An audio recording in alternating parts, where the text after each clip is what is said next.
தேவி என்னங்க சாப்பாடுயா? சாப்பாடு ரெடிங்க. காலையில பிரேக்ஃபாஸ்ட் தாங்க நான் பண்ணியிருக்கேன். சூப்பரான ஒரு சாப்பாடு, அது உங்களுக்கு பிடிச்ச ஐட்டம். வாங்க பார்க்கலாம்.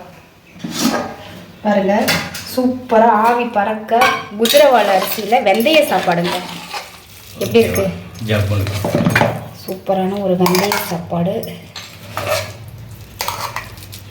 வெந்தயத்தை எண்ணெயில் போட்டு ஃப்ரை பண்ணி அதுக்கப்புறம் தக்காளி மிளகாய் எல்லாம் போட்டு தாளித்து விட்றது. சுடுது.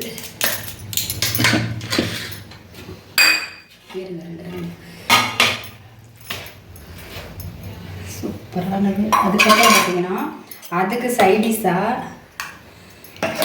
தேங்காய் சட்னிங்க. சூப்பரான. அதுக்கப்புறம் அப்பளம்.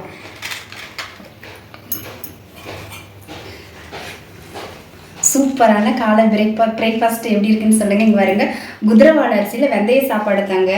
அதுக்கப்புறம் பார்த்தீங்கன்னா தேங்காய் சட்னி, அப்பளங்க. இதாங்க நம்ம வீட்டு சமையல். நம்ம வீட்டு சமையல் வீடியோ பிடிச்சிருந்தா மறக்காமல் சப்ஸ்கிரைப் பண்ணிடுங்க, லைக் பண்ணுங்க. நெக்ஸ்ட் வீடியோவில் பார்க்கலாங்க. பாய்ங்க.